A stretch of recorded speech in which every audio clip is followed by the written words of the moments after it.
Il ne reste que quelques heures aux négociateurs de la COP21 pour finaliser un accord historique sur le climat. Ils se sont enfermés cette nuit pour étudier un ultime projet intermédiaire.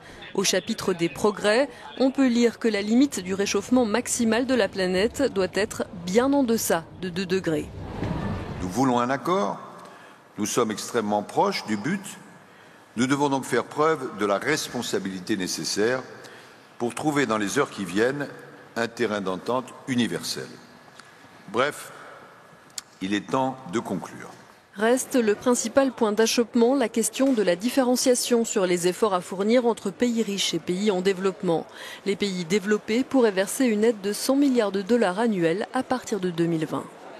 Je pense que la stratégie derrière cette prise de risque, c'est d'obliger les États à s'exposer finalement. S'ils ont envie d'être responsables d'un échec à Paris, maintenant ils sont obligés de le dire clairement. Ils sont obligés de dire je refuse ce paragraphe. Et en refusant ce paragraphe, évidemment, c'est pas que des mots, c'est derrière des véritables engagements. Donc ça va obliger les États à sortir de leur posture et à rentrer dans le vif des négociations. Pour les ONG, ce dernier projet d'accord est presque trop beau pour être vrai puisqu'il contient un grand nombre d'éléments clés réclamés par la société civile. Mais ces organisations reconnaissent aussi que des questions essentielles restent encore en suspens et non des moindres puisque ces décisions politiques relèvent in fine des chefs d'État. Grégoire Laurie, Euronews, Paris.